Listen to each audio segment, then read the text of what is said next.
Motion detectors can be both detective and deterrence. They will obviously detect if someone's there, but if an attacker can see them, they might also not want to attack. They have no clue what the motion detector is going to do if triggered. And depending on what we programmed them with and how intelligent they are, they can trigger alarm, silent or not, alert personnel. They can see someone's in an area where you need to be authorized to be. Did any of our employees who are authorized swipe their credentials to get in? If yes, then just lock the event and do nothing. If no, then they sound the alarm. The basic type are light-based. They require light, which makes them then not very reliable. If the light shuts off, they don't really work anymore. Which then brings us to ultrasound, microwave, infrared, or lasers. Pew pew! These are unlike the light-based sensor active sensors. They send some sort of signal back. When that signal is broken or not received in the pattern it was expecting, then they're activated. If it's sound-based, they can work in a couple of different ways depending on what type of motion detector they are. They can either send sound out, kind of like a sonar would, and if they get a response back on the sound in less time than normal, then something changed in the environment, someone's there. Or they could have a pattern of how the environment is supposed to look. If there's any abnormalities, they trigger. And then finally photoelectric sensors. They send out a beam of light to a sensor. If the light is not constant and it's broken, the alarm sounds. These are the pew-pew lasers, and sorry, they're not green like they are in the movies. Not green, they're not red. The more you get into IT security, the more it's going to ruin your movie-going experience. I'm sorry. That's probably not unlike any other field, but some of the hacking and some of the IT security stuff they do on movies is just stupid. I was recently watching Ocean's 12, and the guy they're competing against there is dancing through a bunch of green lasers to get to the treasure they have to steal. Just no. Even if you do use sensors like that, why on earth would you make them visible? Other than for cool movie effects. I know the scene wouldn't really work if it was real, but again, come on. I guess on the plus side, the more you get into IT security, some shows you'll enjoy more. Like Mr. Robot. They actually do real stuff, which then in my mind makes much more awesome. Go watch Mr. Robot. In our perimeter defense, we also want perimeter alarms. This could be sensors on our doors and windows, the thin metal strips around both of them, or contact sensors. If a window is opened and it isn't supposed to be, an alarm sounds. If it's broken, the same happens. These can obviously be circumvented. It's just another step in our layered defense. In our defense posture, we want our walls, windows, doors, and any other opening to be equally secure. The walls are inherently stronger, so we need to put in compensating measures to ensure that all the rest are just as secure. For that, we could use the locks, the alarms, the sensors. We can use different type of glass in our windows. I mean, regular glass is pretty easy to break, but you can put in bulletproof, explosion-proof, shatterproof glass. You can put in glass that has a wire mesh in the middle of it. This obviously ruins the view, but choose the appropriate countermeasures. You can also choose plexiglass. It's stronger than regular glass, it doesn't shatter, but it can be melted. Just go through the considerations for each design element and make sure it's appropriate for what you need. Door hinges should always be on the inside. If it's on the outside, it's really easy to take the door hinge off and open the door. Even better, they should be hidden inside the door. And then in line with people always more important than stuff, just like the turnstiles and the man-traps, our doors, and in some case windows, should be designed to allow safe exit from our building in case of an emergency. Many of you have probably seen the vertical bars on many doors used to open. It's called a panic bar.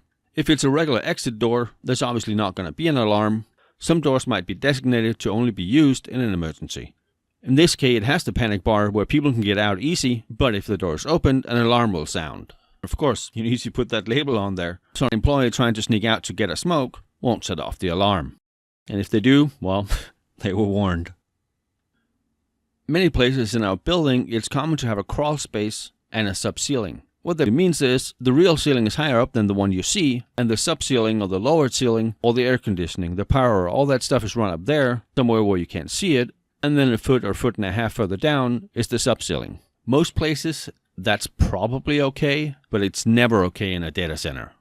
Even if we have state-of-the-art security, perimeter, locks, guards, dogs, all that stuff, it doesn't matter if the attacker can just crawl through the sub-ceiling and get into the data center. On top of that, the data center needs a higher fire rating than the rest of the building. If we do use sub-floors and sub-ceilings in the data center, which is very common, we need to ensure that the walls on the outside are slab to slab, which means that the outside wall goes from the true ceiling to the true floor.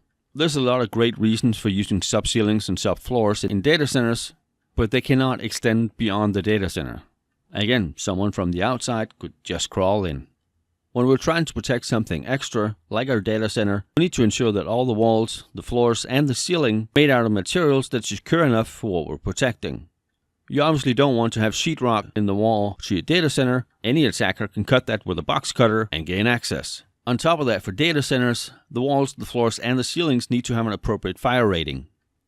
Many places are pretty good about getting the right fire rating for the doors, but forget about everything else. We do this obviously to protect the data center from outside fires and damaging our equipment, just as well to protect the rest of the building from a fire occurring in the data center.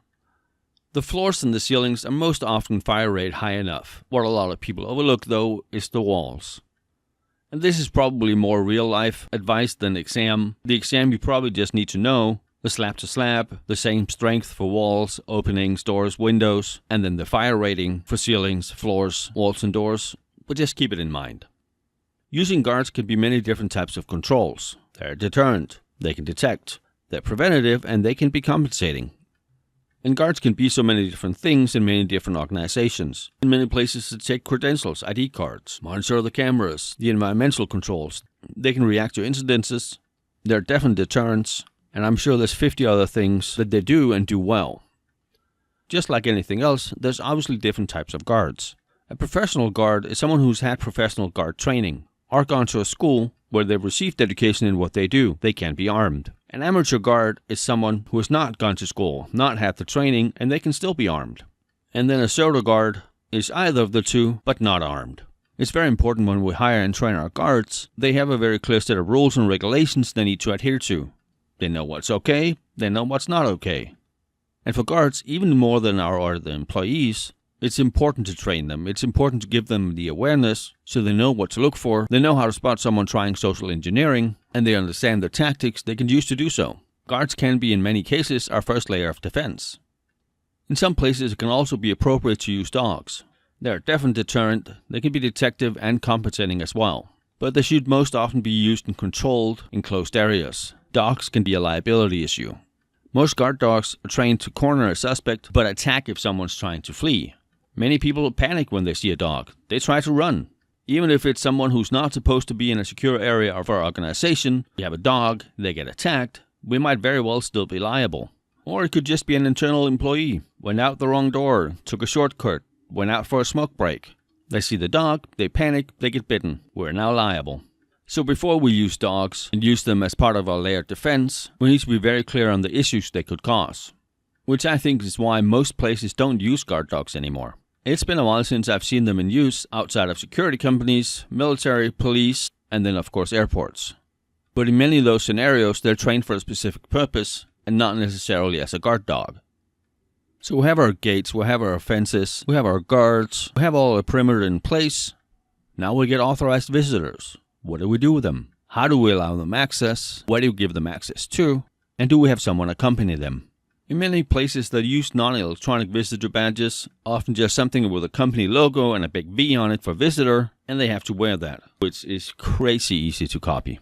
We can also issue magnetic stripe visitor cards. We talked about earlier how easy they are to copy though, so if we do use those, we need to ensure that they're only valid for the duration of their stay, that the visitor returns them when they leave, and at times we can also use ones that we print out for each visit, very clearly indicating the day they're allowed to use it, and then set the magnetic strip, just like before, to only allow access for that day for a specific number of hours.